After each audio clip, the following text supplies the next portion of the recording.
Okay, we are at the mountains of Benjamin, and we are actually looking down on what they assume is the site of the Tabernacle, the Miskan of Shilo. Today is the second day after Sukkot of 2019. We've had, after a mostly dry Sukkot, there was one day with actual rain. We have a pretty windy day, and there was some rain earlier, and there are a lot of groups here today. So we're going to give you a bit of a spin here in the area, and this site has been well known for a very, very long time. People have known about this region. We actually have structures that date back to the Iron Age, to the south of us. I'm right now facing west. We have the 8th century city, but there are also Byzantines were here and other groups as well. This area actually has a very interesting history by itself, because when you read the Tanakh, when you read the Bible, you don't really have a description of an existing city or a conquering of a city. But in truth, from an archaeological point of view, there was a city here, and even some people argue that there was a cultic center here, which was eventually used by the Israelites, meaning they removed the Canaanite practice and put a tabernacle here. This is actually an area that sits in a very important junction, so it's very logical to put a city here. When it comes to temples, during the Joshua and Judges era, it's a little tricky. When you read it, there are hints to being more than one temple, which is by itself very, very interesting. I'm not going to go into it right now. And they've been digging here for years now, years and years. This area, every time we come here, it completely changes. Keep on discovering new things. When I was here the first time, none of this even existed. And now they've slowly taken up more and more locations. So this area is the presumed area of the tabernacle. I actually spoke with a guy who used to dig here, and he told me that they found stone anchors that they assume might have held down the roof of the tabernacle. The tradition is that the one here was actually built from stone, but the roof was made from the original fabrics. And as you can see, I'm about to walk up to a sign here, so I recommend you just pause for a second. I've been standing here for a long time. But they found signs of the walled city, and you can walk around this walled city even today. And I'm assuming maybe you can hear the tour guide in the background. And they found here bits and pieces of things that may indicate the tabernacle here.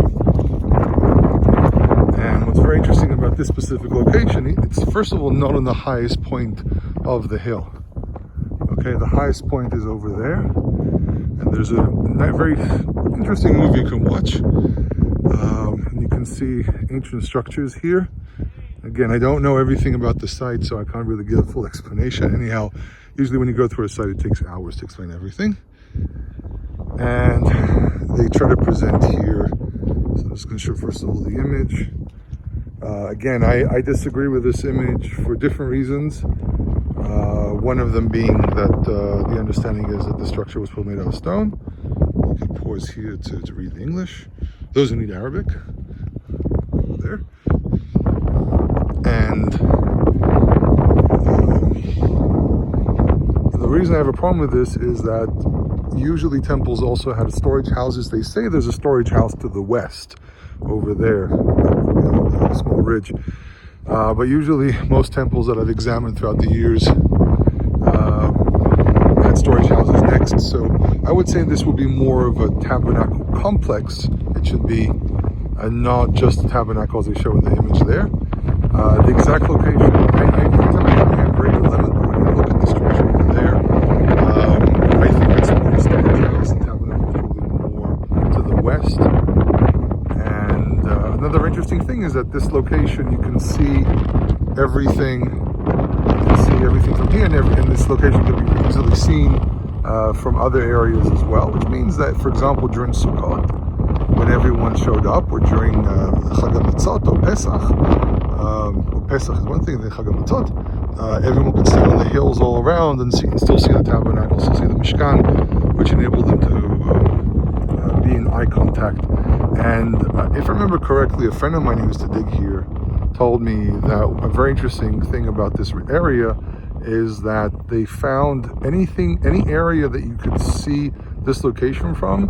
And again, this is what I remember. I don't remember if this is 100% accurate. What he told me was that any location could see the site of the tabernacle, you find deposits of broken clay. And this follows the rule that when you use a vessel for the consumption of sacrifices, you have to break them after you consume them, because remember, when you use clay, and this is unglazed clay, so unglazed clay would actually absorb juices and maybe even pieces of meat, and therefore after 3 days, the rule is that with some sacrifices up to 3 days, other sacrifices it could be even less. And after 3 days, it's considered to be pigul, which means unacceptable. If there's an actual translation for it, but it's an unacceptable sacrifice, and therefore it has to be disposed of. And you can imagine people sitting all around these hills, and after several days, disposing of their clay pots that they cooked their sacrifices in. Remember, clay was pretty common here, so it wasn't really a big issue. You could make new ones. But I also see people use also metal, even though most people used clay and clay ovens and clay pots and pans, well, not really pans, but pots you put on a fire and you cook with. Anyhow, site of Shilo. Beyond this ridge is the Canaanite city, just above there. The wind just came out. Sorry about all the wind noise.